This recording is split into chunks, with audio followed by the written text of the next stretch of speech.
ये हमारा तीसरा ज्ञापन है। 17 जून से हम यहाँ लगातार धरने पर बैठे हैं। आज 13 जुलाई हो गई। प्रशासन, रेवाड़ी प्रशासन का कोई अधिकारी ना आके हमारी it is very much safe irrigate भाई आप ऐसे की परिवार से कि आप धरना बैठे वाले लोगों के बात की नहीं सुन सकते, तो पूछ क्यों बैठे हो? प्रशासन ये ये हमारा ज्ञापन रिसीविंग सर रिसीविंग ले लेंगे अरे पहले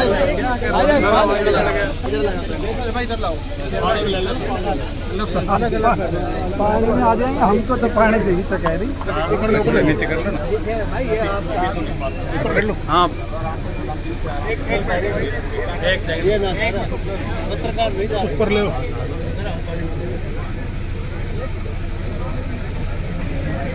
थोड़े भाई इधर कर लेना थोड़े आपको तो काफी ऊपर से इधर आ जाओ आप एक बार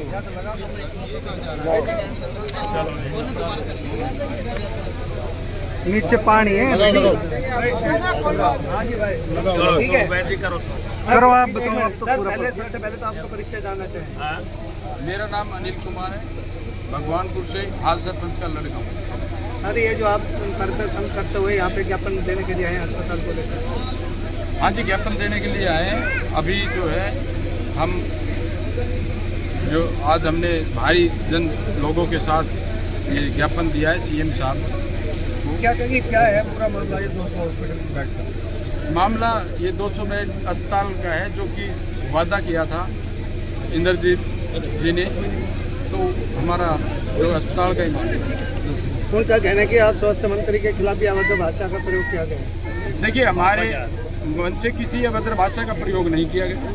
दूसरा, वो अगर कहीं हुआ है तो हमारे जो लोगों का, हमारे बुजुर्गों का, उनका अपमान हुआ है। पहले भी कई बार हुआ है, लेकिन उनका अपमान हुआ है। और ये इस तरह की कोई जो बात है वो गलत है, टिप्पणी है। इसके बारे में हम गांव-गांव में जाएंगे और लोगों को हर गांव में पंचायत करेंगे, एनालिसिस की शुरुआत करेंगे और वहाँ लोगों को सच्चाई बताएंगे। पैदल भी मार्च करके यहाँ तक पहुँचे सचिवालय तक, तो क्या आगे की रणनीति रहेगी? क्या कुल मिलाकर क्या चाहते हैं आप? ये हमारी सुनवाई हो जाती तो ठीक है, नहीं तो हम जो बता रहे हैं कि हम हर गांव में पंचायतें करेंगे, आंदोलन जारी रहेगा और गांव के लोगों को हम उनकी सच्चाई से रूबरू कराएंगे, सबूतों के साथ करेंगे। एक जो ऑडियो वायरल हुई है उसको लेकर, ऑडियो वायरल हुई है, देखो ऑडियो वायरल हुई है, वो अपने वादे पे रुके, ऑडियो वायरल हुई है, वो भी मान रहे हैं। उसके बाद में मेरे को जेल करा दे, मेरे को मंजूर है, लेकिन जो अपना वादा है वो पूरा करे। चलो अब बताओ। हाँ जी, ऐसा है, एक मिनट वो ले लेते हैं अपने, ये ले लेते हैं। आपका जो सबसे ये किनका है? एक मिनट सर, एक मिनट, ये किनका है?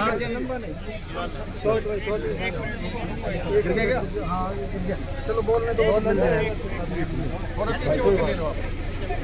देखना नीचे गिरा हुआ। अरे वो भाई के पास भाई ये फोन दे दियो, ये दे दियो ऊपर। हाँ बात कोई बात मेरी आपसे, आप पत्रकारों से, आप लोकतंत्र के चौथा स्तंभ है।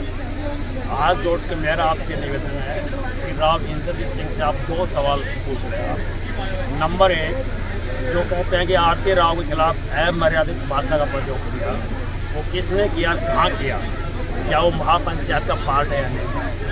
वो अगर सार्वजनिक नहीं कर सकते तो आप पत्रकारों की टीम को दिखा दें। अगर उसमें महापंचायत से बोलने वाला आदमी को जिम्मेवार है तो कान पकड़े माफ़ी मांगे। नंबर 1 बात। नंबर 2 बात, जो वॉइस रिकॉर्डिंग है वो कहता है लीक कर दी है। मैं उस पर नहीं जाऊँगा, कानूनी इम्प्लीकेशन क्या है उसके, परंतु वॉइस रिकॉर्डिंग के मुताबिक आपने वायदा किया है, वो वायदा को आप पूरा करें। ये 2 चीज़ आप उनसे पूछ लें। बाकी जनता के पास अपने हक की आवाज़ उठाने के अलावा कुछ चारा है नहीं। ये ज़मीन भगवानपुर में नहीं है, गांव में, ये NH-71 के पास 500 मीटर की दूरी पर, और तमाम मौका निरीक्षण और तमाम पहलू उसके पूरे हैं। उसके बाद उसको विदहेल्ड कर दिया बिना कुछ कारण बताए और दूसरी जगह इसको देखना शुरू कर दिया। तो इससे ये संशय खड़ा हो रहा है कि नीयत में कहने की फ़र्क आ गया है। तो राव साहब, हम तो ये सुनते आए थे राव साहब जो कह देते हैं बात पूरी करते हैं, तो पहले पूरा करें और फिर अपराध हुआ है तो उसकी कार्रवाई करते हैं। अगला कदम क्या होगा? अगला कदम हमारा धरना जारी रहेगा। 15 तारीख तक हम लगातार सरकार का इंतजार करेंगे। उसके बाद हमारी कोर कमेटी और मौजूद आदमियों को बुला करके हम निर्णायक फैसला लेंगे। हम हटेली में और हम रेवाड़ी में, बावड़ में, कोसड़ी में हम बड़ी बड़ी पंचायत करेंगे और जनता की अदालत के बीच में हम जाएंगे और कहेंगे इस न्याय का आप हिस्सा बने। आज जो बरसात में इतनी खराब मौसम है, जो हज़ारों लोग जो आए हैं अपना किराया भाड़ा भर करके, ये इस बात का साक्षी है कि जनता अपना हक चाहती है। यही हम कहना चाहते हैं। आज राजभवन पर भी आए थे आप वहाँ पर मिलने? देखिए, ये राजनीतिक मंच नहीं है, ये संघर्ष समिति के नेतृत्व में आंदोलन चल रहा है। ये पॉलिटिकल आदमी कोई भी आए, वो पॉलिटिकल आदमी आए अपनी बात करें। पॉलिटिकल तब होता है जब बैनर उसका हो, झंडा उसका हो, नारा उसका हो, जब पॉलिटिकल होता है। पॉलिटिकल आदमी एक समाज के भी लोग होते हैं, राजनीतिक पार्टी में भी होते हैं। वो आएंगे, चले जाएंगे, वो हमको समर्थन देंगे, नैतिक समर्थन हम लेते रहेंगे, परंतु ये जनता की अपनी लड़ाई है। इसका राजनीति से कोई कोसों दूर भी कोई मेल नहीं। धन्यवाद। Thank you. उपायुक्त महोदय को किस तरह का लोगों का रुझान था आज, किस तरह लोगों का सहयोग था इस धरने के साथ, और क्या लगा आज के इस ज्ञापन देने के बाद, किस तरह के हालात बने और क्या उम्मीदें जगी? देखिए, आज ये साबित हो गया है कि रेवाड़ी की जनता जागरूक है जी। हज़ारों महिलाओं ने और पुरुषों ने जो आज हिस्सा लिया है, और रात से बारिश है, सुबह भी बारिश हुई जी। बारिश से ही वो अपने घरों से चले थे और बारिश में भीगते हुए और यहाँ जो आए हैं जी, ये इस बात का परिचायक है कि जनता अपने हक के लिए जाग चुकी है। जी।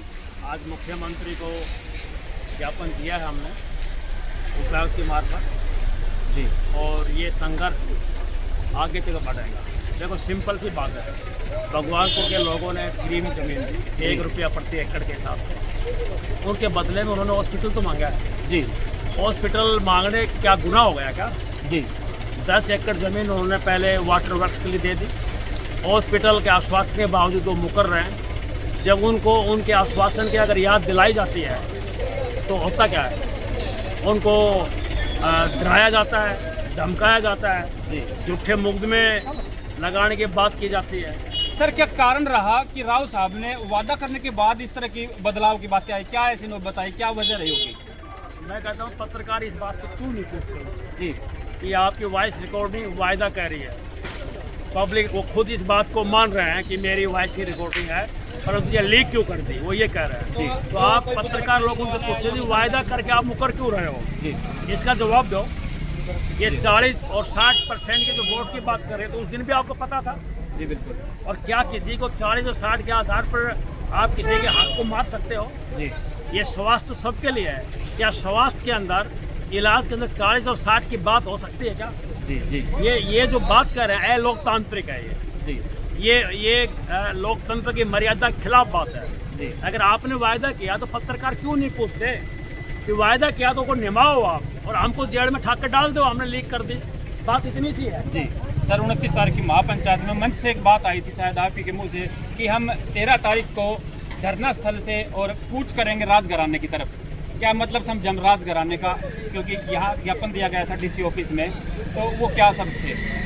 हमने ये कहा था कि हम कूच करेंगे, हम सेक्रेटरीट की तरफ जाएंगे जी। और राजघराने को हम जगाएंगे, जी। ताकि भारी तादाद में लोगों की संख्या दिखा करके हम दिखाएंगे। एक भगवानपुर, रामगढ़ भगवानपुर की जो जायज़ मांग उठी है ज़मीन की, ये सवाल उनका नहीं है, ये जनता का सवाल है, ये जनता की मांग है। हेल्थ, इलाज सब कुछ चाहिए। और अब तो बस स्टैंड भी आ गया वहाँ। जी। बस स्टैंड आ गया, उनका टेंडर प्रक्रिया शुरू होगी। अब उनका मौका निरीक्षण कह रहा है कि NH 71 से 500 मीटर की दूरी के ऊपर वो ज़मीन है, और वो 5 एकड़ ज़मीन कोकलगढ़ की इसलिए रिजेक्ट कर दी, ज़मीन कम है कि सहबाजपुर खालसा की 5 एकड़ ज़मीन को वो वाजिब ठहरा रहे हैं। कि क्या ड्रामा है जी।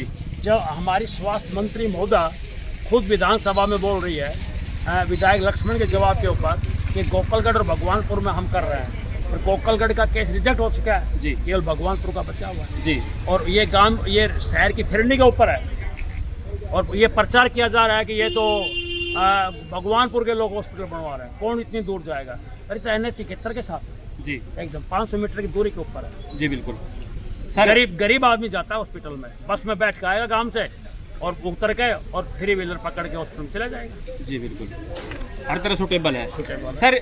अगर ये धरना सही है, इन लोगों की मांग सही है, तो क्यों जनप्रतिनिधि, जैसा कि आपने भी देखा होगा काफ़ी ब्लॉकों से पंच, सरपंच और ब्लॉक समिति मेंबर, चेयरमैन, जिला पार्षद, जिला प्रमुख तक उनके साथ खड़े हैं और धरने को गलत ठहरा रहे हैं और राव साहब की बातों को सही बता रहे हैं। देखो, मेरी तो उनसे यही प्रार्थना है कि आप विवेक से सोचो आप जी।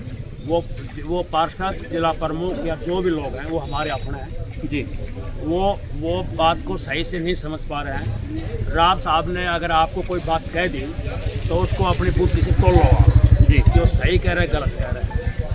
दो सवाल हम उनसे कर रहे हैं।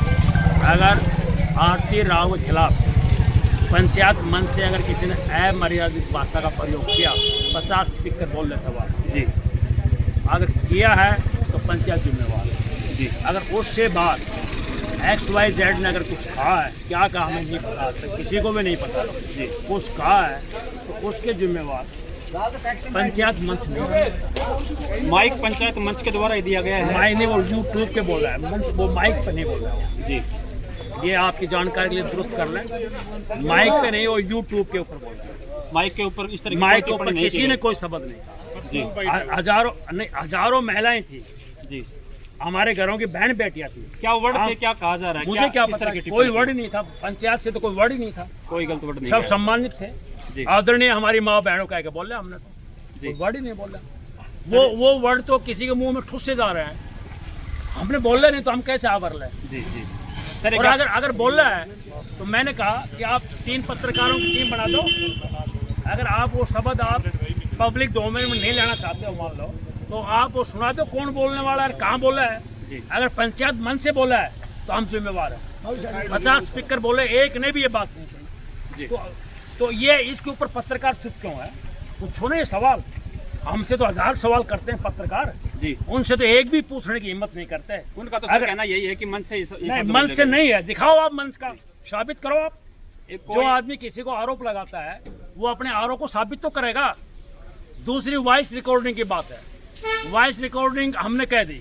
लक्ष्मण सिंह का बयान आया था कि मैंने राव साहब से पता किया, उन्होंने कोई आश्वासन नहीं दिया, हमने वो वॉइस रिकॉर्डिंग हम ले आए जी। तो वॉइस रिकॉर्डिंग अगर इंद्रजीत खुद मानना मेरी है तो अपने वायदे को पूरा करो जी। ये आप ये कहोगे वॉइस रिकॉर्ड वायदा पूरा नहीं करूंगा मैं जी, तो आप तो ये कहते थे मैं जो कह देता हूँ पूरा करता हूँ जी। तो जनता यही तो मांग कर रही है कि आपने जो हॉस्पिटल बनाने की बात कही है आप उस वायदे को पूरा करो जी। और अगर हमने वॉइस रिकॉर्डिंग गलत वो डिस्क्लोज कर दी, जनता को बता दी, हमको कैद में डाल दो, हम सजा काट के आ जाएंगे। वायदा पूरा करके हॉस्पिटल बना दो। हॉस्पिटल के लिए अगर हमारी अनिल की 10 साल की सजा होगी तो अनिल कट जाएगा, परंतु हॉस्पिटल जनता के लिए बना दो, वायदा है आपका। आप पूछो ना ये बात उनसे। जी, जी, मैं उनको भी यही बात कह रहा था जी। पत्रकारों को, आप हमसे तो बहुत पूछते हो, उनसे 2 सवाल नहीं पूछ सकते आप। जी सर, आज ज्ञापन देने के बाद भी अगर मामला सिरे नहीं गलता है, अस्पताल की हानि नहीं भरी जाती है, तो आगे क्या कदम रहेंगे इस धरने के? इस प्रदर्शन में मेरी 80 साल की बूढ़ी माएँ भी थी जी, इसमें 80 साल के बुजुर्ग भी थे, ऊपर से बरसात थी, बुखार से पीड़ित थे जी। बहुत ज़्यादा लोग रोटी भी नहीं खा पाए। 9 बजे कार्यक्रम था ना, बरसात में घर से आए हैं जी। ये साबित करता है कि आखिरी दम तक जनता लड़ेगी, जनता जाग चुकी है। सरकार आज मान ले, कल मान ले, परसों मान ले, सरकार को ये जायज़ बात माननी होगी जी। अब एक मुद्दा और ले आए, ये उड़ापरा के मुद्दे, उड़ापरा के सारे मुद्दे गौड़ हो गए, समझ गए जी। तो 5 एकड़ की 8 अड़ की, अब सेक्टर 18 को लेकर आ गए कि सेक्टर 18 में पहले, सेक्टर 18 में 2031 के प्लान के लिए एक हॉस्पिटल की जगह है जी। ये जो भगवानपुर में जो बनेगा ये सिविल हॉस्पिटल शिफ्ट हो रहा है वहाँ जी बिल्कुल, वही शिफ्ट हो रहा है। वो सेक्टर 18 अलग चीज़ है, उसका इसके साथ कोई संबंध नहीं है। तो ये आपस में हमको बांट रहे हैं, हमारे भाईचारा को तोड़ रहे हैं जी। हमको लड़ाना चाहते हैं, हम लड़ेंगे नहीं, हम गले मिलेंगे, क्योंकि हॉस्पिटल सबका है जी बिल्कुल। Thank you sir. ओके, धन्यवाद।